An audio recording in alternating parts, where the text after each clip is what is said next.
Soy Napoleón Bonaparte. Nacido en Córcega en 1769 y fallecido en la isla de Santa Elena en 1821. Mi vida estuvo marcada por la agitación y el cambio, siendo una figura central durante y después de la Revolución Francesa. Desde joven, mostré habilidades excepcionales en el arte militar, algo que me permitió ascender rápidamente en el ejército francés en una época de grandes conflictos políticos y sociales. En 1799, con Francia aún débil por los efectos de la Revolución, vi la oportunidad de estabilizar el país y consolidar mi poder. Llevé a cabo un golpe de Estado y me convertí en el primer cónsul de la República Francesa. Mi ambición, sin embargo, no se detuvo allí. En 1804, di un paso más y me nombré emperador, iniciando así el primer imperio francés. Mi reinado significó un cambio radical en la estructura política de Francia y marcó el comienzo de una era de expansión territorial sin precedentes. Como emperador, mi objetivo era extender la influencia francesa por toda Europa. Lideré numerosas campañas militares, extendiendo mi imperio desde la península ibérica hasta las estepas de Rusia.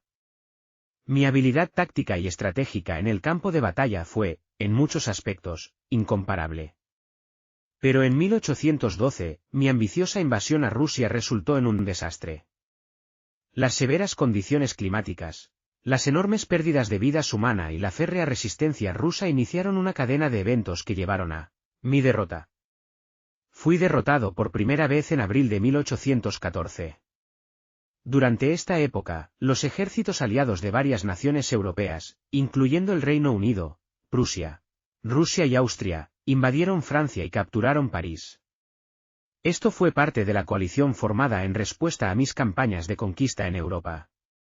Tras esta derrota, abdiqué del trono francés y fui exiliado a la isla de Elba, una pequeña isla en el Mediterráneo. Pero no me rendí. Con determinación y astucia, escapé y regresé a Francia por un breve pero intenso periodo, conocido en la historia como los 100 días. Durante este tiempo, intenté revivir mis antiguas glorias y restablecer mi imperio. Sin embargo, mi destino fue diferente. La batalla de Waterloo ocurrió el 18 de junio de 1815. Fue una batalla decisiva que marcó el fin de las guerras napoleónicas y el final de mi reinado como emperador de Francia. Fue en la batalla de Waterloo donde me enfrenté a un formidable oponente, el duque de Wellington, quien lideró las fuerzas anglo-aliadas. El duque de Wellington, Arthur Wellesley, era un distinguido general británico. Originario del Reino Unido, destacó por su habilidad táctica y su capacidad para comandar ejércitos en diversas situaciones. En la batalla de Waterloo, Wellington lideró las fuerzas británicas y aliadas contra mí. Estas fuerzas estaban compuestas principalmente por soldados británicos, holandeses, belgas y alemanes. La coalición se formó en respuesta a mi agresiva expansión por Europa y mi intento de dominar el continente.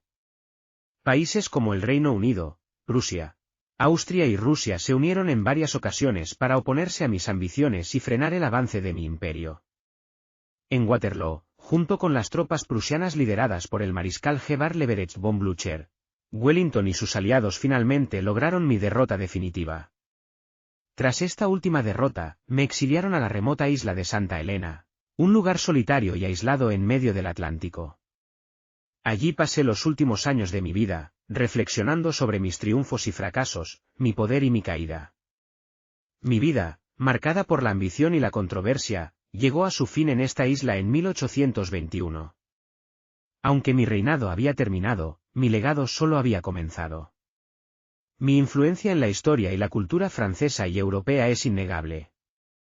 Mi Código Civil, más tarde conocido como el Código Napoleónico, reformó los sistemas legales en muchas naciones.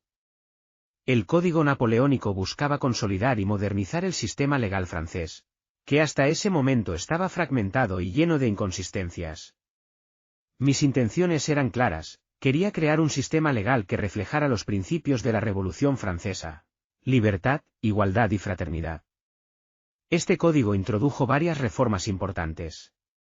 Estableció la igualdad de todos los ciudadanos ante la ley, aseguró la protección de la propiedad privada, y simplificó el sistema judicial.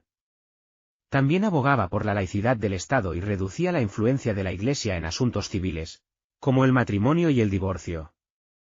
El impacto del Código Napoleónico fue vasto y duradero. No solo reformó el sistema legal en Francia, sino que también influyó en los códigos civiles de muchos otros países en Europa y América Latina. Incluso hoy, sus principios fundamentales siguen siendo una parte integral de los sistemas legales modernos.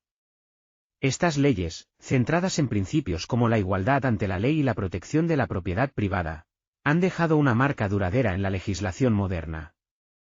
Además, implementé importantes reformas administrativas, educativas y de infraestructura en Francia, muchas de las cuales han tenido un impacto duradero hasta hoy. Mi vida, marcada por el éxito y el fracaso, el poder y el exilio, sigue siendo objeto de fascinación y estudio. Soy Napoleón Bonaparte, un hombre que, para bien o para mal, cambió el curso de la historia mundial.